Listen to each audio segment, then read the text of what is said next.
Hi, this is Anthony with Centertree. Thanks for joining me today. I'd like to talk today about my beginner tree climbing course that we offer. So first off, we're located in Coopersburg, Pennsylvania. That's where the live training takes place. We do offer some online business and sales courses, but for any of the live climbing courses we offer, they take place right here in Coopersburg, Pennsylvania. Upper Bucks County, beautiful area. We'd be glad for you to come and visit. So the beginner tree climber course. So we basically go over all the beginning steps of starting tree climbing. So what we do here is first we talk about all the safety aspects of climbing and tree work. We take a look at the tree. We talk about the risks and hazards of the tree. We do a full inspection of the tree.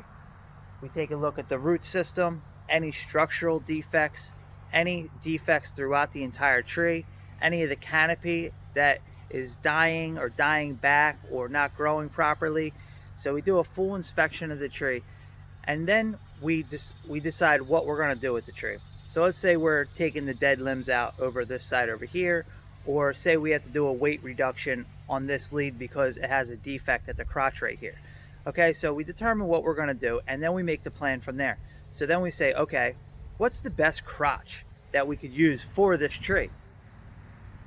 Let's take this one over here. So the best one I see with this one, you can't see it with the camera, but so we talk about rope placement and why. Why are you setting the rope there? Is it going to give you the best advantage to climb throughout that entire tree and do your entire job? What are you going to do once you get up to that point of where your tie-in point is? All right, so we go over that. We do throw ball training. We practice some knots. We practice placing the rope in the tree. Once we have that done, then we start talking about gear inspection. Okay, then we start putting some of the gear on, trying it out, seeing what fits, seeing what you like, what you don't like, and then we start putting the gear on. We get comfortable with the gear on the ground. We don't go up in the tree until we're completely comfortable on the ground with it. We do limb walking training. Once we do that, we even do that on the ground at first. I'm not going to send you up the tree and say, yeah, walk out that limb 30 feet. It's just not a good idea. So we like to take this nice and slow, make sure everybody's comfortable with what they're doing. So the more well-equipped you are to do the job, the better chances of success you'll have. So we go over the limb walking training, and then we also get into ascending and descending. Okay, so that's basically what our day covers. We do offer lunch is included, water, coffee throughout the day, snacks, and then at the end of the day, if it's an event, we have some contests. If it's a private one-on-one event, there aren't any contests or prizes. We usually just do that for the event, but we take care of you here. So our main goal is that you get value out of this course. We want you to leave with an advanced skill set when you're done. We want you to be able to take what you learn here and go apply them out to the field to increase your skill set. So that's it for right now. My name is Anthony with Centertree. I'm about to put this up in that tree right here. So see what we can do here. Might as well give you guys a little show. Let's see. Got some Japanese maple leaves in the way. So this crotch that I want to pick is right up there. Okay, I know this tree looks like it's completely on an angle, and it is. But I'm picking this crotch specifically because I know I could ascend right up to it and then go out to where I need to work. So what I want to do here is, one, clean up a couple of these pieces in the center here just to clear out a little bit of a path. Take a sucker or two off of here, and then over on this lead, that back lead, a couple pieces need to come out. So I'm going to set the rope right up here. Now this is a 12-ounce throw ball weight. I like this weight because it works really well for me. They have 8, 10, 12, 14, 16 ounce balls that you can choose from. I'm going to get the right one.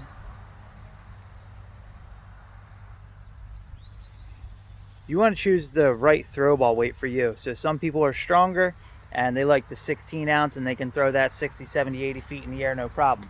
So me, I like a 12 ounce. I feel like I can really launch this thing. I have good control over it. Okay, my accuracy is good with it. So I like to use this 12 ounce. So when shooting this throw ball, you want to make sure your throw ball line is nice and in order. Okay, so I keep one of these cubes.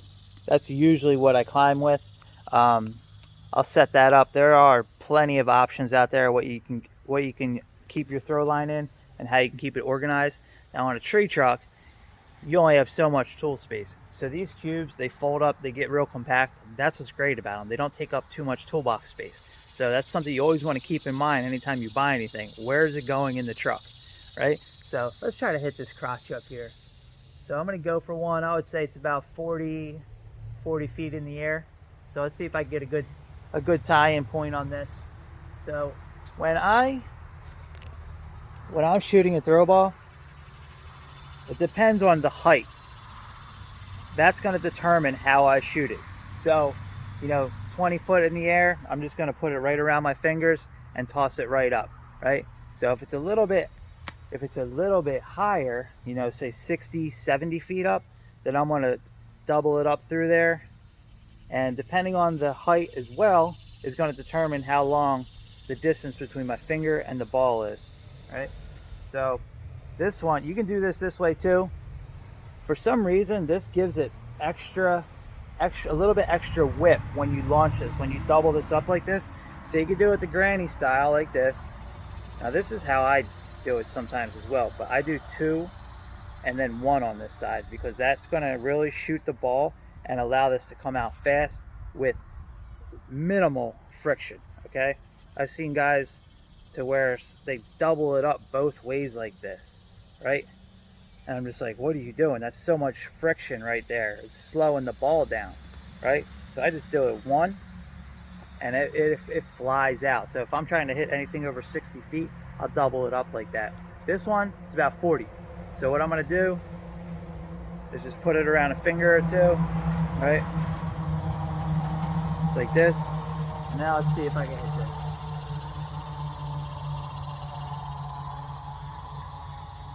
Get a nice rocking motion going, nice back and forth motion, getting a nice athletic stance like you're almost shooting a basketball, right?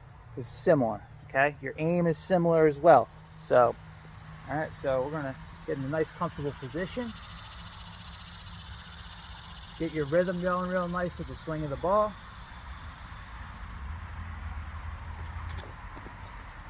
Oh my gosh. I don't know how, but I got that in the first try. So, you can't see it, of course, right? But it's up there nice. So what I'm going to do is I'm going to reroute this ball because right now it's going up through the crotch that I wanted it in, but it's also going over a couple back limbs, right? So I want this nice and clean through the crotch so I can see exactly what's going on. I know exactly where the force is on the crotch. So I'm going to pull this up a little bit and get it nice and clean in the crotch. So when you're pulling up the throw ball string, it's something else that you have to be aware of. So when you're pulling this down, when you're pulling the string down, make sure it's not getting all over your shoes and all jumbled up. If you're not putting it on a pile of sticks, because when you go to lift it up, of course, it's just going to get knot up, pick up whatever you put it on. Okay, so we're going to pull this up a little. We're going to get this nice and clean. So sometimes you want it through a couple crotches. This time, I don't need it through a couple crotches. So I want this nice and clean. So I'm going to get it right up out of here, and it's going to come right down to me. All right. Now, sometimes you have to let this thing, I want this on this side of this lead right here. So what I'm going to do is get this to swing out to me, right? So sometimes you just got to play with it a little bit. You get the feel for it. Pull it up, start it swinging.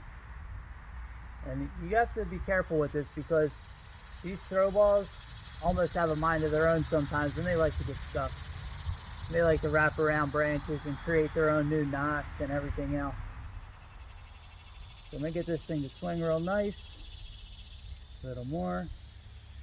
And drop. Oops, almost. Swing real nice.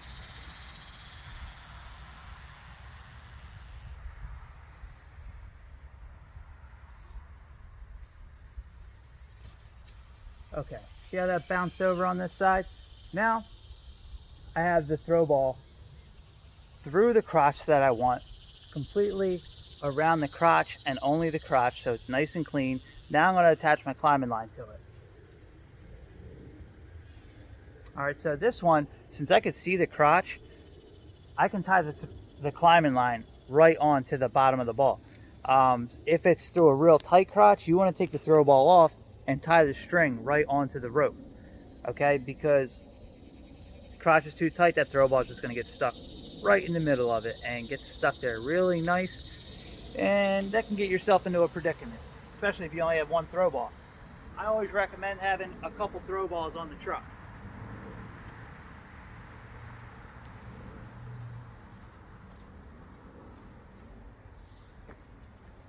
All right, so this throw ball is set for a climbing line. So I'm gonna take my climbing line out, and this is still tied up in a traditional way, so it can hang on a hook in the truck, stored nice and easy. All right, untie this.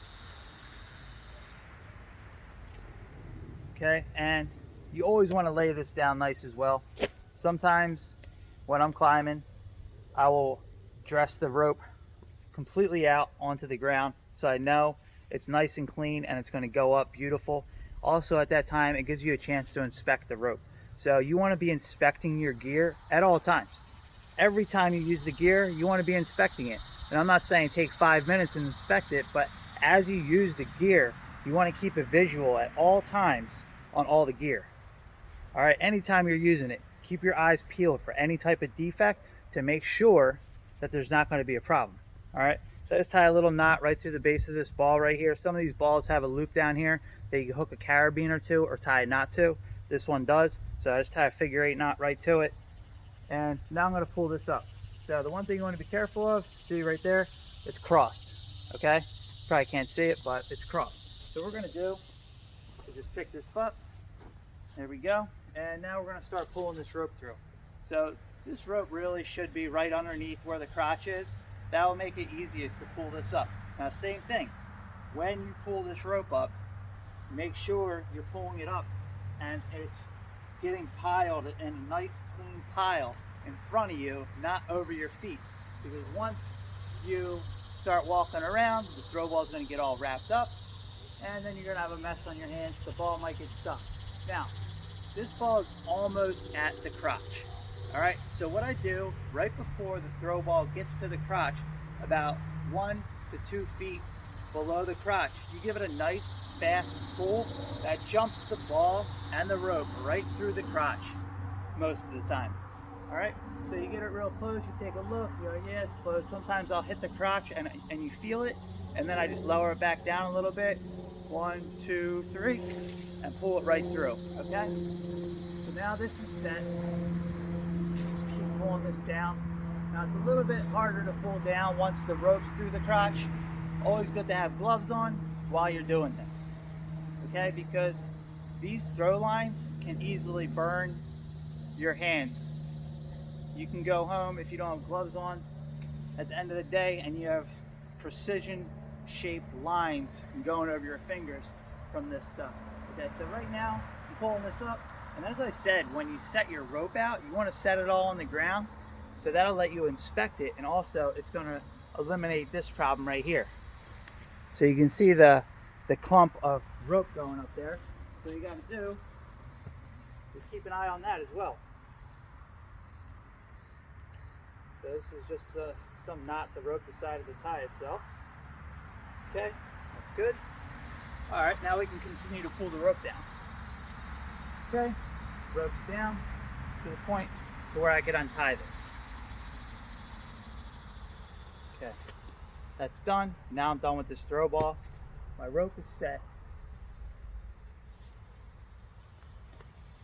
Now I'm ready to start to climb. So next thing I'm going to do is figure out what climbing system I want to use. I'm going to climb this single line. I'll be able to get into the tree very quickly and efficiently, and I'm going to use my rope wrench today. So take a look here. Maybe you guys can get a better view.